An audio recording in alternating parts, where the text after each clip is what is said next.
Hello दोस्तों, मेरा नाम आसिफ अनवर है और आप सभी को हमारे इस चैनल में स्वागत है। तो आज हम जानेंगे जो बिहार बोर्ड 12 का एग्जाम हो रहा है उसका दूसरा सिटिंग का जो है आज आर्ट्स का एग्जाम था इकोनॉमी का, तो उसका सभी ऑब्जेक्टिव प्रश्न को जानेंगे। तो चलिए शुरू करते हैं पहला नंबर क्वेश्चन से। देखिए पहला नंबर क्वेश्चन है समष्टि अर्थव्यवस्था अध्ययन करता है। तो समष्टि अर्थव्यवस्था किसका अध्ययन करता है? तो इसका आंसर हो जाएगा ऑप्शन डी, इनमें से सभी का। किसका? इनमें से सभी का अध्ययन करता है। अगला देखते हैं समष्टि अर्थशास्त्र के अंतर्गत निम्न में किसका अध्ययन किया जाता है? तो इसका आंसर हो जाएगा ऑप्शन डी, इनमें से सभी का अध्ययन किया जाता है। आगे देखते हैं चक्रीय प्रवाह के अंतर्गत निम्नलिखित में कौन शामिल है? तो इसका आंसर हो जाएगा ऑप्शन सी, ए और बी दोनों। वास्तविक प्रवाह और मौद्रिक प्रवाह दोनों शामिल है। आगे देखते हैं स्टॉक के अंतर्गत निम्नलिखित में कौन शामिल है? तो इसका आंसर हो जाएगा ऑप्शन डी, इनमें से सभी।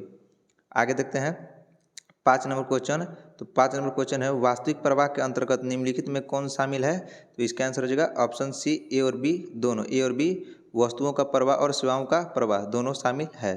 आगे देखते हैं छठा, निम्नलिखित में से क्या सत्य है? तो इसका आंसर हो जाएगा ऑप्शन सी, एनएनपी बराबर जीएनपी माइनस घिसावटीय सत्य है, ऑप्शन सी। आगे देखते हैं अस्थायी पूंजी के उपभोग को क्या कहते हैं? अस्थायी पूंजी के उपभोग को क्या कहते हैं? तो इसका आंसर हो जाएगा ऑप्शन बी, ह्रास, मूल्य ह्रास हो जाएगा। आगे देखते हैं निम्नलिखित में कौन सा राष्ट्रीय आय को प्रभावित करता है? तो इसका आंसर हो जाएगा ऑप्शन डी, वस्तु एवं सेवा कर, निगम कर और आर्थिक सहायता, ये सब जो राष्ट्रीय आय को प्रभावित करता है, इसलिए इसका आंसर हो जाएगा ऑप्शन डी। आगे देखते हैं, देखिए सब नंबरिंग है, इधर उधर हुआ है तो आप लोग अच्छे से मिला लीजिएगा। देखिए पूर्ति लोच की माप निम्नलिखित में से किस सूत्र से ज्ञात किया जाता है? तो इसका आंसर हो जाएगा ऑप्शन ए इसका आंसर हो जाएगा। अगला देखते हैं 15 नंबर, अक्षों के मूल बिंदु से निकलने वाली पूर्ति रेखा की लोच होती है। तो इसका आंसर हो जाएगा ऑप्शन बी, इकाई से अधिक। ऑप्शन बी हो जाएगा इकाई से अधिक।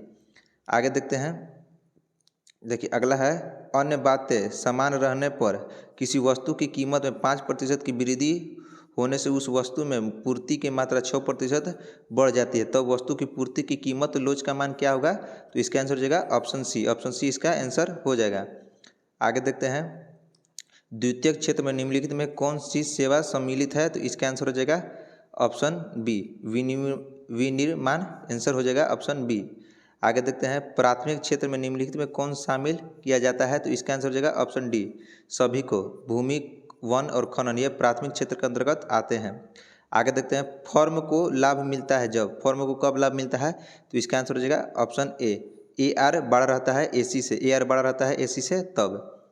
आगे देखते हैं पूर्ति निर्माण में किससे जुड़ी होती है? जो पूर्ति निर्माण में किससे जुड़ी रहती है? तो इसका आंसर हो जाएगा 12 के ऑप्शन सी, ए और बी दोनों, किसी समय की अवधि और कीमत दोनों से होती है, जुड़ी होती है। आगे देखते हैं पूर्ति के नियम को निम्नलिखित में से कौन सा फलन प्रदर्शित करता है? तो इसका आंसर हो जाएगा ऑप्शन ए, एस बराबर एफ पी, इसका आंसर हो जाएगा। आगे देखते हैं 29 नंबर, केंद्रीय बैंक साख नियंत्रण करती है। तो इसका आंसर हो जाएगा ऑप्शन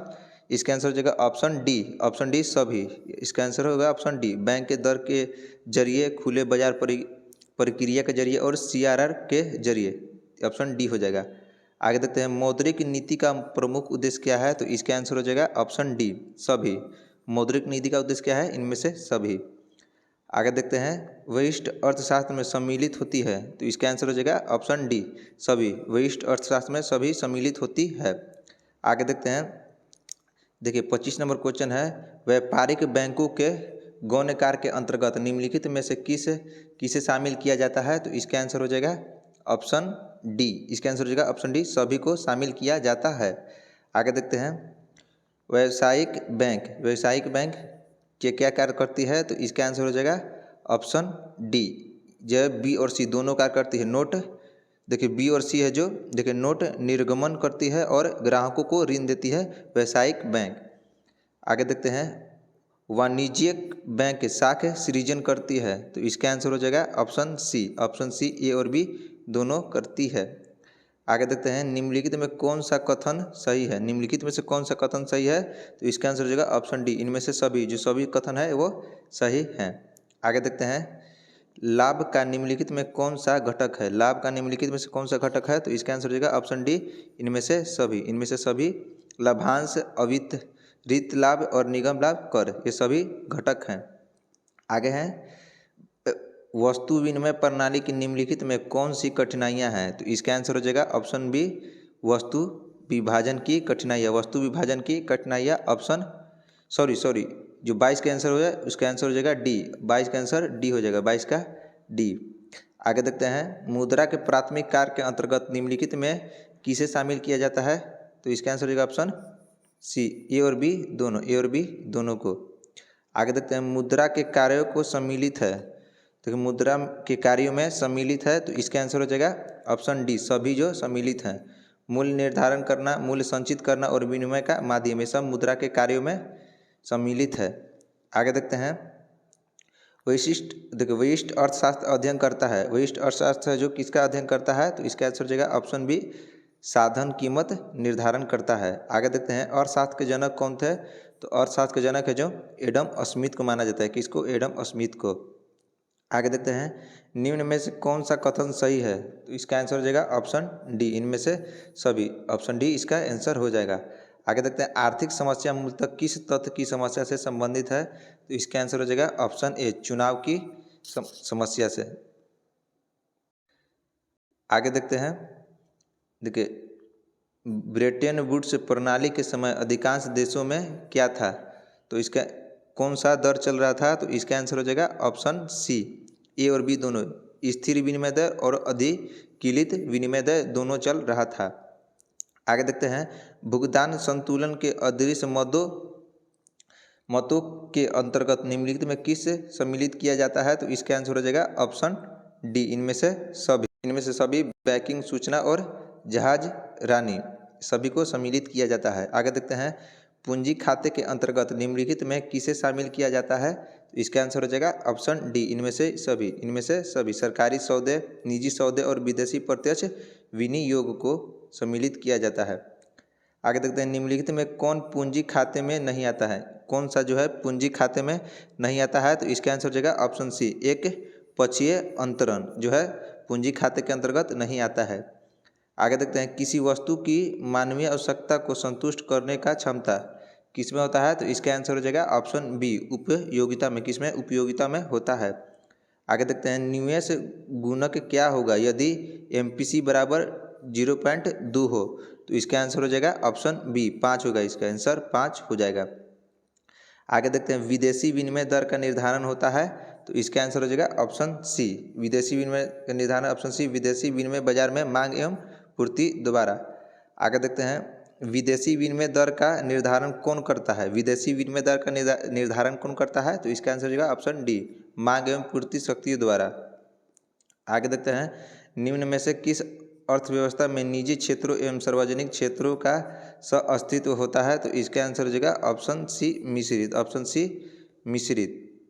उपयोगिता की निम्न में कौन सी विशेषता है? तो इसका आंसर हो जाएगा ऑप्शन डी, इनमें से सभी। उपयोगिता की विशेषता इनमें से सभी। उपयोगिता एक मनोविज्ञान घटना है। उपयोगिता व्यक्तित्व परक होती है। उपयोगिता एक सापेक्ष अवधारणा होती है।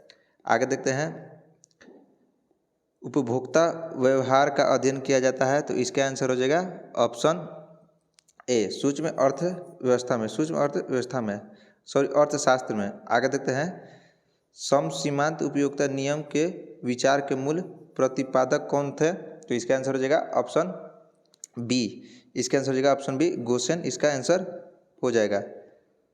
आगे देखते हैं रिजर्व बैंक ऑफ इंडिया का मुख्यालय कहाँ है? तो इसका आंसर हो जाएगा ऑप्शन बी, मुंबई में। कहाँ पर?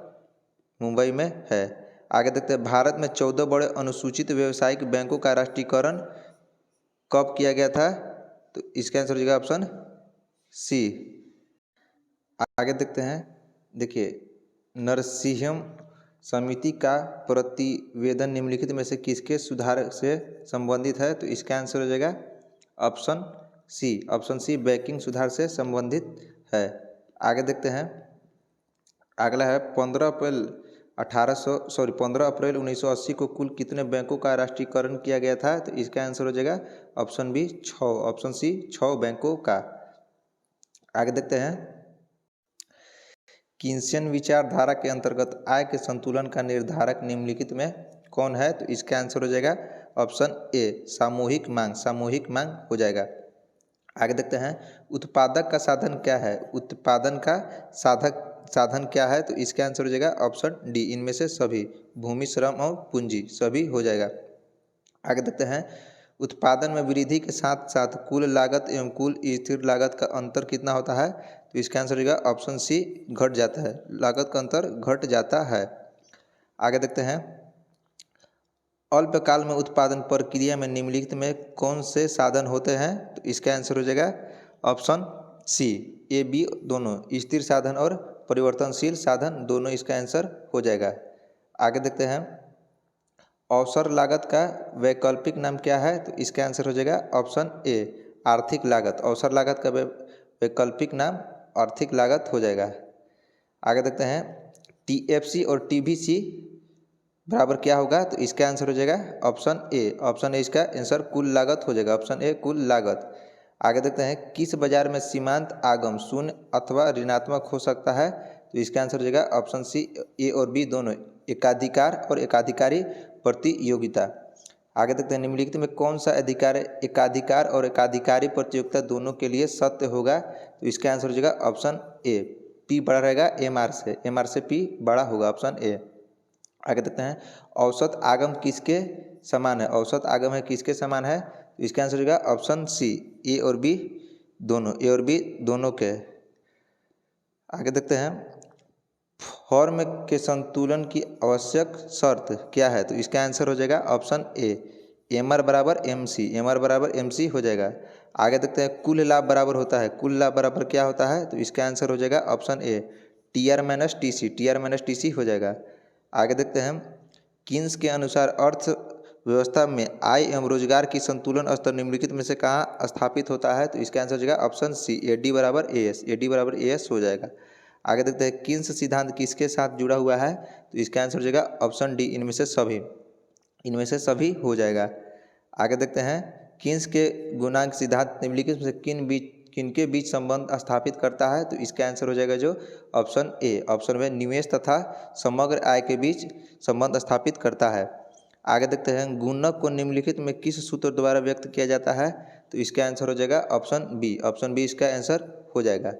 आगे देखते हैं गुणात्मक शाख नियंत्रण के अंतर्गत निम्नलिखित में किसे शामिल किया जाता है, तो इसका आंसर हो जाएगा ऑप्शन डी, इनमें से सभी को शामिल किया जाता है।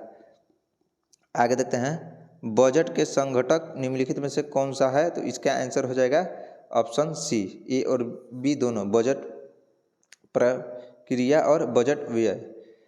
आगे देखते हैं बजट प्राप्तियों के संगठन निम्नलिखित में कौन से हैं, तो इसका आंसर हो जाएगा ऑप्शन सी, ए और बी दोनों, राजस्व प्राप्तियां और पूंजीगत प्राप्तियां। आगे देखते हैं मार्शल ने पूर्ति के आधार पर उत्पादन समय को कितनी अवधियों में बांटा है, तो इसका आंसर हो जाएगा ऑप्शन सी, 4, ऑप्शन सी 4 हो जाएगा। आगे देखते हैं बाजार मूल्य पाया जाता है, बाजार मूल्य पाया जाता है, तो इसका आंसर हो जाएगा ऑप्शन ए, अति अल्पकालीन बाजार में पाया जाता है, ऑप्शन ए हो जाएगा। आगे देखते हैं अति अल्पकाल में पूर्ति होगी, तो इसका आंसर हो जाएगा ऑप्शन बी, पूर्णतः बेलोचदार, ऑप्शन बी इसका आंसर हो जाएगा। आगे देखते हैं पूर्ति में कमी के निम्नलिखित में कौन कारण है, पूर्ति में कमी का निम्नलिखित में से कौन सा कारण है, तो इसका आंसर हो जाएगा ऑप्शन डी, इनमें से सभी हो जाएगा। आगे देखते हैं निम्नलिखित में कौन सा स्टॉक है, तो इसका आंसर हो जाएगा ऑप्शन ए, संपत्ति है जो स्टॉक में आता है। आगे देखते हैं मांग में कौन सा तत्व निहित होना आवश्यक है, तो इसका आंसर हो जाएगा ऑप्शन डी, इनमें से सभी। आगे देखते हैं किस प्रकार की वस्तुओं के मूल्य में कमी होने से मांग में वृद्धि नहीं होती, तो इसका आंसर हो जाएगा ऑप्शन ए, अनिवार्य वस्तुओं में वृद्धि होने से वृद्धि नहीं होती मांग पूरा होने से। आगे देखते हैं देखिए अल्पकालीन उत्पाद फलन की व्यवस्था निम्नलिखित में से किस नियम के द्वारा की जाती है, तो इसका आंसर हो जाएगा ऑप्शन बी, परिवर्तनशील अनुपात के नियम। आगे देखते हैं अगला क्वेश्चन है जो 99, अल्पकालीन उत्पाद की दिशा में एक विवेकशील उत्पादन किस अवस्था में उत्पादन करना पसंद करेगा, तो इसका आंसर हो जाएगा ऑप्शन बी, द्वितीय अवस्था में करना पसंद करेगा। आगे देखते हैं अल्पकालीन उत्पादन में प्रक्रिया में निम्नलिखित में कौन से साधन होते हैं, तो इसका आंसर हो जाएगा ऑप्शन सी, ए और बी दोनों, स्थिर साधन और परिवर्तनशील साधन दोनों होते हैं। आगे नंबर देखते हैं। देखिए 93 नंबर का क्वेश्चन है जो वस्तु सामान्य वस्तु के लिए मांग के लिए, देखिए इसका क्वेश्चन थोड़ा मिट गया है, तो जो इसका आंसर होगा 93 का उसका हो जाएगा ऑप्शन सी, विपरीत संबंध को। आगे देखते हैं। देखिए स्थान पत्र वस्तु का उदाहरण है। स्थान पत्र जो किसके वस्तु का उदाहरण है, तो इसका आंसर हो जाएगा ऑप्शन डी, चाय और कॉफ़ी का। चाय और कॉफ़ी का उदाहरण है। आगे देखते हैं। गिफिन वस्तुओं के लिए मांग की कीमत लोची होती है, तो इसका आंसर हो जाएगा ऑप्शन बी, धनात्मक। ऑप्शन बी, धनात्मक होती है। आगे देखते हैं। मांग की लोच को प्रभावित करने वाला घटक कौन सा है, तो इसका आंसर होगा ऑप्शन डी, इनमें से सभी हो जाएगा। ऑप्शन डी, इनमें से सभी। आगे देखते हैं। देखिए किस वस्तुओं के मूल्य में 40% परिवर्तन के कारण मांग में 60% परिवर्तन हो तो मांग की लोच क्या होगा, तो इसका जो आंसर है, इसका आंसर ऑप्शन बी हो जाएगा, -1.5। आगे देखते हैं।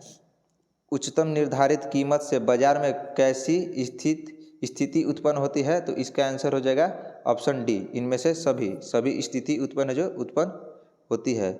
आगे देखते हैं। प्रत्येक बाजार दशा में एक फर्म के संतुलन के लिए कौन सी शर्त पूरी होनी चाहिए, तो इसका आंसर हो जाएगा ऑप्शन डी, इनमें से ऑप्शन डी, बी और सी दोनों। एम आर बराबर एम सी और एम सी वक्र एम आर वक्र के नीचे से काटे। इसका आंसर ऑप्शन डी हो जाएगा। आगे देखते हैं। संतुलन की स्थिति में क्या होता है, तो इसका आंसर होगा ऑप्शन डी, इनमें से सभी ऑप्शन डी हो जाएगा। आगे देखते हैं। वस्तु की कीमत उस बिंदु पर निर्धारित होती है जहाँ पर, ऑप्शन इसका हो जाएगा ऑप्शन सी, जहाँ वस्तु की मांग और वस्तु की पूर्ति बराबर हो। इसका आंसर हो जाएगा ऑप्शन सी। आगे देखते हैं। निम्न में कौन सी कथन सही है, निम्नलिखित में से कौन सा कथन है जो सही है, तो इसका आंसर हो जाएगा ऑप्शन डी, इनमें से सभी है जो कथन सही है। आगे देखते हैं। देखिए न्यून मांग को ठीक करने के लिए निम्नलिखित में से कौन सा मौद्रिक उपाय किया जा सकता है, तो इसका आंसर हो जाएगा ऑप्शन डी, इनमें से सभी उपाय को किया जा सकता है। आगे देखते हैं। स्फीति अंतराल को ठीक करने के लिए कौन से राजकोषीय उपाय अपनाया जाता है, तो इसका आंसर हो जाएगा ऑप्शन डी, इसका भी आंसर हो जाएगा ऑप्शन डी, इनमें से सभी। आगे देखते हैं। भारत का वित्तीय वर्ष क्या है, भारत का वित्तीय वर्ष कौन सा है, तो इसका आंसर हो जाएगा ऑप्शन ए, 1 अप्रैल से 31 मार्च को वित्तीय वर्ष कहा जाता है। आगे देखते हैं। पूर्ति स्वयं मांग का सृजन करती है, जो पूर्ति स्वयं मांग का सृजन करते हैं, निम्नलिखित में से किसने यह नियम प्रतिपादित किया, तो इसका आंसर हो जाएगा ऑप्शन, ठीक है, जो इसका आंसर है 56 का, उसका आंसर हो जाएगा ऑप्शन ए, जे बी से ने किया था, जे.बी. से ने किए थे। आगे देखते हैं। प्रभावपूर्ण मांग निर्भर करती है, प्रभावपूर्ण जो मांग हो किस पर निर्भर करती है, तो इसका आंसर होगा ऑप्शन सी, ए और बी दोनों, समग्र मांग और समग्र पूर्ति दोनों पर निर्भर करती है। आगे देखिए। यदि MPC 0.2 है तब MPS कितना होगा, तो इसका आंसर हो जाएगा ऑप्शन ए, है जो 0.8 हो जाएगा। आगे देखते हैं। औसत उपभोग प्रवृत्ति का मान कितना होता है, तो इसका आंसर हो जाएगा ऑप्शन सी बटा वाई हो जाएगा, ऑप्शन सी इसका आंसर हो जाएगा 59 का। आगे देखते हैं। अस्फीति अंतराल माप का सूत्र होता है, तो इसका आंसर हो जाता है जो ऑप्शन ए होगा, इसका आंसर है ऑप्शन ए हो जाएगा 48 का, संभावित GDP माइनस वास्तविक GDP। आगे देखते हैं।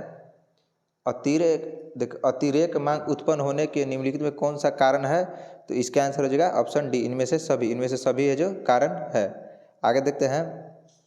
पूर्ण रोजगार के आगे की सामूहिक मांग एवं पूर्ण रोजगार की सामूहिक मांग के अंतर को व्यक्त करता है, तो कौन व्यक्त करता है, तो इसका आंसर हो जाएगा ऑप्शन ए, अस्फीति अंतराल जो व्यक्त करता है। आगे देखते हैं। मुद्रास्फीति को नियंत्रण करने के लिए बैंक दर क्या होना चाहिए, बैंक दर होती है, तो इसका आंसर देखिए मुद्रास्फीति को नियंत्रण करने के लिए इसका आंसर हो जाएगा ऑप्शन ए, बढ़ाई जाती है मुद्रास्फीति को नियंत्रण करने के लिए। आगे देखते हैं। बाजार स्थिति जिसमें वस्तु का केवल एक क्रेता होता है वह क्या कहलाता है, तो इसका आंसर हो जाएगा ऑप्शन बी, मानव पोषणी हो जाएगा ऑप्शन बी। आगे देखते हैं। किस बाजार में वस्तु विभेद पाया जाता है, तो इसका आंसर हो जाएगा ऑप्शन डी हो जाएगा, इसका एकाधिकारी प्रतियोगिता। आगे देखते हैं। एकाधिकारी प्रतियोगिता का धारण को दिया जाता है, तो इसका आंसर हो जाएगा ऑप्शन बी, चेम्बरलिन ने, किसने दिया था, चेम्बरलिन ने एकाधिकारी प्रतियोगिता की धारणा। आगे देखते हैं। एकाधिकार का मांग वक्र कैसा होता है, एकाधिकार का जो मांग वक्र है वो कैसा होता है, तो इसका आंसर हो जाएगा ऑप्शन ए, देखिए बेलोचदार होता है। तो चलिए दोस्तों, आज के लिए इतना ही, मिलते हैं अगले वीडियो में। धन्यवाद। आप लोग अच्छे से मिला लीजिएगा इसको।